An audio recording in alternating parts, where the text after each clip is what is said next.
भगवान देवनारायण का 1113वां जन्मोत्सव मना रहा है। पूरे प्रदेश में जगह जगह शोभा यात्राएं निकाली जा रही है।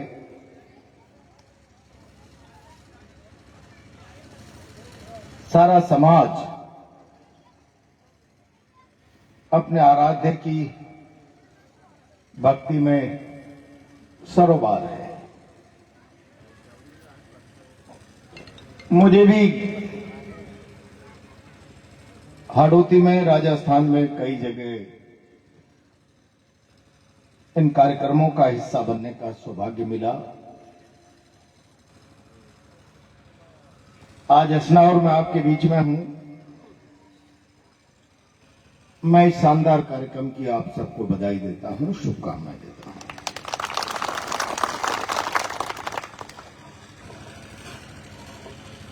मैं अभी ज्ञान सिंह जी से कह रहा था,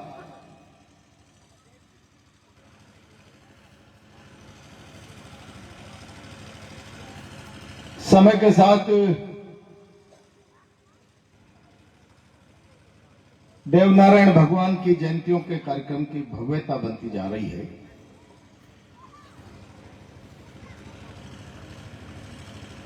मैं पिछले 30 सालों से लोगों के बीच में जाता हूं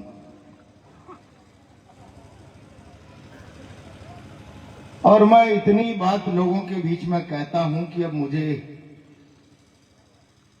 और क्या बात लोगों से कहनी चाहिए जिसका समाज पर असर हो।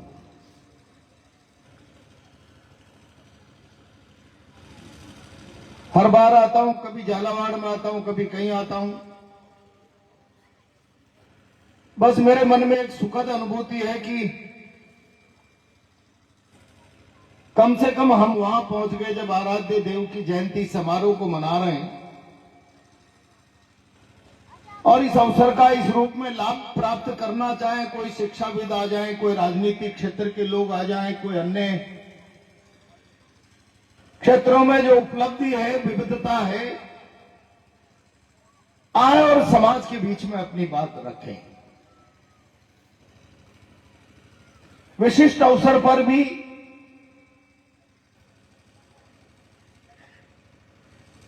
कार्यक्रम का स्वरूप हम इस प्रकार का बना दें कि कुछ प्राप्त हो।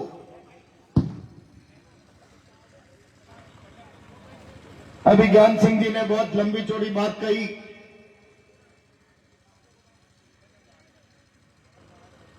इतिहास से लेकर शिक्षा तक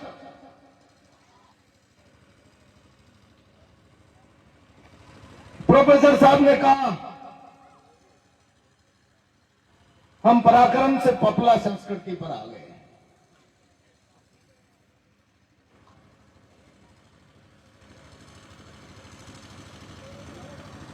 डीजे संस्कृति हमारे नौजवानों में घर कर गई है। मैं इस अवसर पर आज असनावर में कहना चाहता हूं, मेरे मन में बहुत सारी पीड़ाएं। मैं राजस्थान भर में जाता हूं, लोगों को जगाने का प्रयास करता हूं और कहता हूं मेरे मन की पीड़ा का समाधान जब तक नहीं हो सकता, जब तक इस समाज का हर बेटा प्रोफेसर नहीं बन जाए। और ये बात मैं इसलिए कह रहा हूं कि दुनिया का सबसे शक्तिशाली पराक्रमी इतिहास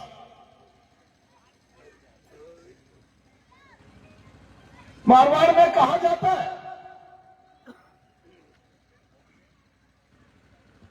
कि सर्दियों में जाड़ा पड़ रहा है और दो रजाई का सहारा लेना पड़ रहा है और उन सर्दियों के जाड़े के बीच में अपने बगल में सूखी पूड़ी रख लो और बगड़ाउत महागाथा का गायन शुरू कर दो। उस पराक्रम की महागाथा के गायन से सूखे पुणे में सूखे पुणे। अब आप अंदाजा लगा लीजिए जिस महागाथा के बारे में राजस्थान के जनमानस में ये बातें प्रचलित हो, बगड़ाउत महागाथा के गायन से सूखे पुणे में आग लग जाए, उस महागाथा के साथ राजस्थान और हिंदुस्तान के इतिहासकार ने न्याय नहीं किया। और ये बात मैं इसलिए कह रहा हूं, 17वीं शताब्दी तक आज जो महाभारत दुनिया का सबसे बड़ा ग्रंथ संघर्ष, वो भी 750 शब्दों की दंत कथा थी। लेकिन भारत के विद्वानों ने उस दंत कथा के साथ अपना संबंध स्थापित कर दिया और संबंध स्थापित करके उसका इतना बड़ा विश्लेषण कर दिया कि 17वीं शताब्दी में 750 शब्दों की दंत कथा आज संसार के सबसे पराक्रमी इतिहास की कहानी बन गई। तब मुझे पीड़ा होती और मैं कहना चाहता हूं आपको, अगर इस पीड़ा का समाधान हिंदुस्तान का साहित्यकार निकालना चाहता तो फिर प्रहलाद गुंजल के शब्दों में बयां करने की आवश्यकता नहीं। इतनी बड़ी पराक्रम की गाथा पीरू भोपा जैसे चंद लोगों ने एक कपड़े पर फड़ बनाकर फड़ परंपरा से जिंदा रखा और उस फड़ को बांचने के बाद हमारी विरासत गोठ, जिसे गांव गांव गाता रहा, उस गोठ से हमारा इतिहास जिंदा रहा। मैं तो पिछले सालों में जब झालावाड़ में आता तो मैंने कहा था सुरेश जी से, श्याम जी से, छगन जी से, सारे लोगों से, मैंने कहा जब तक हमारे कुल में, हमारी वंश परंपरा में साहित्यकार और इतिहासकार बनकर इस पर एक शोधन का बड़ा काम प्रारंभ नहीं कर देते, तब तक ये परंपरा गोठ में, दंत कथा में जिंदा रहनी चाहिए। अगर गोठ मर गई तो हमारा इतिहास मर जाएगा। गोठ मर गई। सुमित्रा कुमारी चौहान जैसे कुछ इतिहासकारों ने उस गोठ की परंपरा में से कुछ साहित्य को सजाने का प्रयास किया, लेकिन उस पर हल्की सी कालिक पोत लिख दिया। बगड़ाउत गुर्जर वंश से नहीं थे, राजपूत थे। सुमित्रा कुमारी चौहान का इतिहास कहीं कहीं शब्दों में ये गवाई गए। अब मैं सवाल आपसे करना चाहता हूं कि जिस वंश परंपरा की वीरता के कारण, जिन थातियों के कारण हमारी भुजाएं फड़कती, हमारा मन नाचता, अगर वो विरासत, वो परंपरा हमारे पास से छीन ली जाएगी, हमारी भुजाएं फड़कने का, हमारी थातियों पर गर्व करने की परंपरा अगर हमारे से छीन ली जाएगी, तो इससे बड़ा अन्याय हमारे साथ कुछ नहीं। मैं आज असनावर में कोई पढ़ाई की बात करूं, शिक्षा की बात करूं, बहुत सारी बातें रोज लोग करते हैं,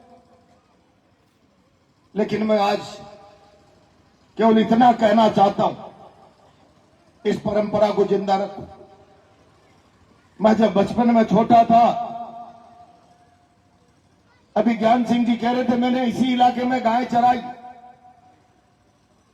मैंने गाय तो नहीं चराई, लेकिन मैं इस परंपरा को समझता था। हर शनिवार को, हर महीने में एक बार देवनारायण के मंदिर पर गोठ का आयोजन होता था और गोठ से जब उस वीरता और पराक्रम की गाथा को गाया जाता था तो वो अपने आप खींच लिया करती थी। मैं अगर असनावर के लोगों से पूछूं कि झालावाड़ के जिले में गोठ परंपरा कितने गांवों में जिंदा, और गोठ परंपरा जिंदा नहीं, तो जाओ असनावर के लोग यहां से उठो और असनावर के बाजार में, झालावाड़ के बाजार में बगड़ाउत मां बाता की किताब किसी पुस्तक ला दो। कोई हमारा साहित्य उपलब्ध नहीं है। साहित्य जगत के केंद्रों पर, और जब तक हम एक सफल, शक्तिशाली, समृद्ध पीढ़ी जो इसको समझकर सजोने के लिए कामयाब नहीं हो जाए, तब तक इसको जिंदा रखें। अभी आज प्रोफेसर साहब ने कहा शराब पिएंगे, डीजे पे नाचेंगे। मैं जब कभी कभी शराबबंदी की बात करता हूं तो कुछ लोग कह देते हैं बगड़ाउत भी शराब पिया करते थे। लेकिन मैं जिम्मेदारी से कहना चाहता हूं, हमारे इतिहास को छेड़छाड़ की गई। बगड़ाउतों ने मतवाल मानी, हीरा हेलो पाड़ियो, सुन पाथू कलाड़,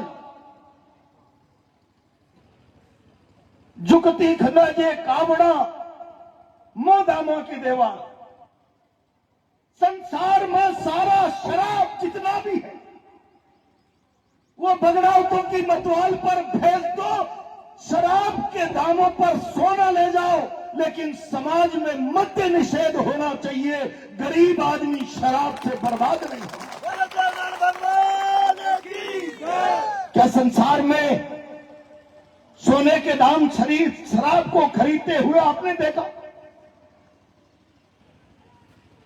शराब की लत को बंद करने के लिए, शराब से समाज को बचाने के लिए, सोनों के दामों पर शराब खरीदने के लिए मद्य निषेध आंदोलन बगड़ाउतों ने चलाया और सारी धरती पर पैदा किया जाने वाला शराब अपनी बगड़ाउतों की मतवाल के नाम पर मंगा लिया।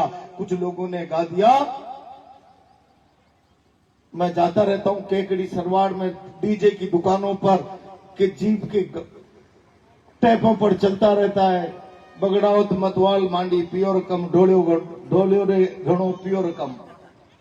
शेष नाग ने आगी गैल पिया नहीं। मद्य निषेध समाप्त कर दो समाज में से शराब। इतना बड़ा आंदोलन, ऐसे पराक्रम की मांग आता। और इसलिए मैं आज कह रहा हूं, आप लोगों में से कितने लोग जानते हैं रानी जयंती आ गई। रानी जयंती का स्वयंवर था। अब कहा गया, निमंत्रण दे दिया 24 बगड़ाउतों को, राण का राजा भी चला गया। माता सीता के स्वयंवर की शर्त थी, मेरा मानना है कि शिव जी का धनुष तोड़ा जाएगा, वो सीता को वरने का हकदार होगा। रानी जयंती दुर्गा का अवतार थी, चंडी का अवतार, और स्वयंवर की शर्त थी महल के 9 खंड पर जो तोरण मारने में कामयाब होगा वो उस रानी को वरने का हकदार होगा। लेकिन इतिहास को तोड़ दिया, मरोड़ दिया, पता नहीं किस अपभ्रंश भाषा में गा दिया, और रानी जयंती को लेकर युद्ध हुआ। एक एक शब्द आदमी के मन को झंझोड़ देता है, भुजाओं को फड़का देता है।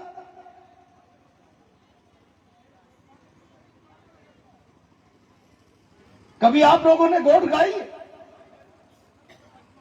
बदनोरा केसर बटे बाजे गावे संधवा गीत, इन गोरी ने कारणे बाज रहा रणजीत। बदनौर में रानी के लिए युद्ध के हालात पैदा हो गए। केसर पट रही है, संधवा गीत गाए जा रहे हैं और रणजीत नगाड़ा युद्ध का बज रहा है, युद्ध का नगाड़ा। एक एक शब्द जो पराक्रम को छलकाता है। अब आप लोग कैसे जिंदा रखोगे? मैं ढूंढने निकलता हूं, अभी कह रहे थे प्रोफेसर साहब मैं अकेला दिखता हूं, कोई दिखता ही नहीं। और इसीलिए आज मैं कोई राजनीति की बात करने के बजाय केवल इतना आप लोगों से कहना चाहता हूं, इस महागाथा को, अपने पराक्रम की गाथा को, ये मिट गई तो किसके लिए आप ये जयंती मनाओगे? और उन महान पराक्रमी योद्धा रघुकुल रीत सदा चले आई, प्राण जाई पर वचन न जाई। ये राम के समय की रघुकुल की रीति बगड़ावतों ने उस वंश परंपरा को जिंदा रखने के लिए स्थापित की। रानी जयंती के लिए होने वाले युद्ध में चंद्रभास खांडे का इस्तेमाल नहीं होगा। हुआ तो रानी को वचन दिया था, एक एक बगड़ाऊ शीश काट कर दे देगा। छल से रानी ने ये स्थितियां पैदा कर दी कि सवाई भोज को चंद्रभास खांडे का इस्तेमाल करना पड़ा और रण के बीच में जयंती दुर्गा बनकर प्रकट हो गई। मुझे तो कई बार कहता हूं, हिंदी में बहुत सारे लोग आप कार्यभार रहे हैं संघ के, गाइए, मुझे तकलीफ नहीं है, लेकिन मैं कई बार इस बारे में सोचता हूं। संघ गीत में गाया जाता है, हमने दुर्गा का नर मुंडों से श्रृंगार किया। अब जाओ, मैं भी थोड़ा बहुत अध्ययन करने में रुचि रखता हूं। कहीं तुम दुर्गा सप्तशती से लेकर कहीं किसी भी दुनिया के इतिहास में ऐसा उदाहरण मुझे बता दो जब किसी युद्ध में, किसी उसमें पराक्रम में सिर काटकर हमने जीत के आधार पर दुर्गा को, चंडी को नरमुंडों की माला पहनाई हो। इस बात की गवाही केवल बगड़ाउत महाभारत देता है कि चंडी के साथ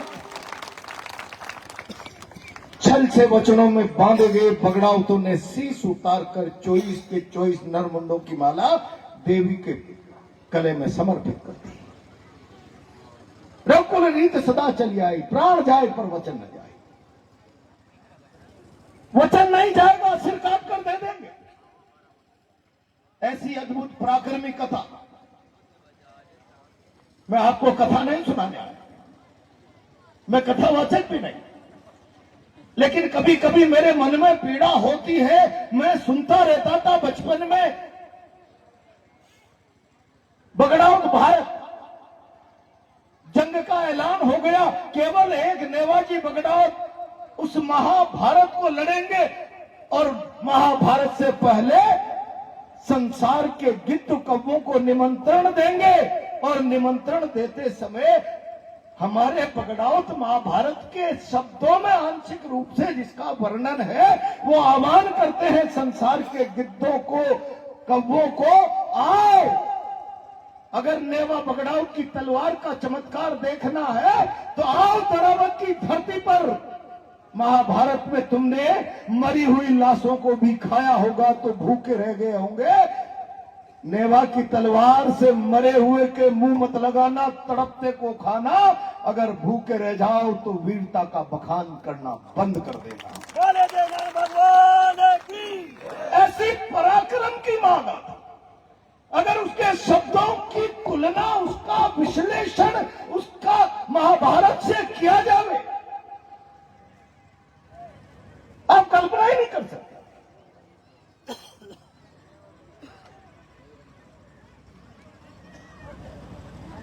किन शब्दों में मैं आज आपके सामने बात को रखूं, पर मैं कभी कभी कहता हूं, हमारे पूर्वज बहुत बलशाली थे। धरती धरा पर उनके बराबर पराक्रमी लोग पैदा नहीं हुए। लोग कहते हैं हम सिवा सरदार महाराणा प्रताप की औलाद हैं, लेकिन है तो है भाई, हम क्या हैं ये तो बताओ। बस ये आत्मचिंतन करने का विषय कि अगर हम बगड़ाउतों की वंश परंपरा के व्यक्ति हैं, जिनके पराक्रम के सामने धरती हिला करती थी, जिनको छल से मारा जा सकता है, बल से कोई परास्त नहीं कर सकता। यदा कदा उस कथा में कोई वर्णन आता है, स्वयं हनुमान जी ने बल से उन्हें परास्त करने के लिए मना कर दिया। 1.25 मण का पोसरा प्रतिदिन मेरी सेवा में समर्पित करते हैं। भगवान शंकर ने मेरे उपासक हैं, और विष्णु ने कहा जिस घर में साधु सती जैसी नारी हो, वहां कोई संघर्ष से उनको पराजित नहीं कर सकता। उसका सिंदूर हरण संसार में कोई नहीं कर सकता बल से। अब ये छोटी छोटी बातें, मेरा जैसा व्यक्ति जिसने कभी गाया नहीं, समझा नहीं, मैं कभी कभी सुना करता था, सुनकर ये महसूस करता हूं कि कैसी बड़ी पराक्रमी वंश परंपरा के हम लोग रहे हैं। और अब आजकल तो हम नींद में रहते हैं, रहता है ना नींद। अभी कितनी बार लोगों को कहा जरा इधर बैठ जाइए, पर मुझे लगता है हम देवनारायण जयंती को मनाने के लिए श्रद्धा से, समर्पण से, उससे प्रेरित होकर, इंस्पायर होकर, हमारे कुल में इतने बड़े पराक्रमी लोग पैदा हुए थे और छल से उन पराक्रमियों को हर लिया गया और उसका बदला लेने के लिए इस धरती पर नारायण को आना पड़ा। नारायण को, बोले जय भगवान की, नारायण को। और हमारे बगडाल पराक्रमी योद्धा नहीं होते और बल से परास्त होते, छल से परास्त नहीं होते, ये बात नहीं होती, और वो शराबी होते, मतवाले होते, तो उनके बदले के लिए नारायण नहीं आते।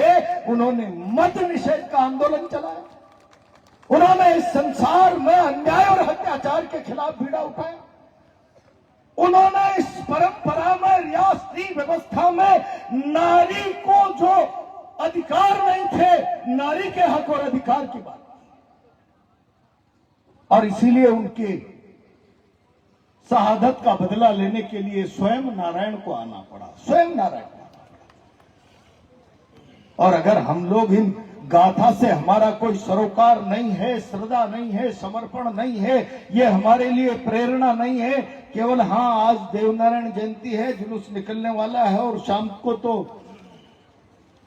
अभी ज्ञान सिंह जी ने कहा था पकवान बढ़िया बन रहे हैं, क्या इसमें भाग लेने का यह भी एक कारण है? नहीं, मैं जिस वंश परंपरा का व्यक्ति हूं, यह मेरा सौभाग्य है और यह मेरी जिम्मेदारी है उस परंपरा को मजबूत करने की, उसको बनाए रखने की, ताकत के साथ उस विरासत को आगे बढ़ाने की। और इसीलिए मैं आखिरी बात कह रहा हूं, कहा जाता है विरासत का संरक्षण, विरासत की सुरक्षा, विरासत का संवर्धन, विरासत का विस्तार और विरासत का संक्रमण, विरासत का फैलाव, विरासत का संवर्धन, संरक्षण और संक्रमण ईमानदारी से आप चाहते हो तो ये शिक्षा के बिना संभव नहीं है। विरासत का संरक्षण, संवर्धन और संक्रमण इस गति से फैले कि सालों बाद भी हमारी विरासत हमको ताकत देती रहे, इंस्पायर करती रहे, तो इसका एकमात्र हथियार है शिक्षा। शिक्षा और शिक्षा में फिर इस मंच पर अकेले प्रोफेसर नहीं होने चाहिए। जब हम बैठे कभी विचार करने के लिए, तो फिर केवल भाषण करके लोगों को जगाने और समझाने की बात न हो, तर्क हो, इस इतिहास को सुदृढ़, समृद्ध और शक्तिशाली बनाने के लिए सेमिनार हो, इसमें कुछ कमियां खामियां भारत के साहित्य और इतिहास जगत ने रख दी हो, मुझे पता है, मैं उस पर आज ज्यादा बात नहीं करूंगा। किस तरीके से अंग्रेज काल में भारत के इतिहास को लिखा गया, मरोड़ा गया, तोड़ा गया और उसका शिकार सबसे ज्यादा हम लोगों को बनाया गया, क्योंकि ये भुजाएं फड़का करती थी इस भारत के लिए, इस भारत के स्वाभिमान के लिए, भारत के आत्मसम्मान के लिए।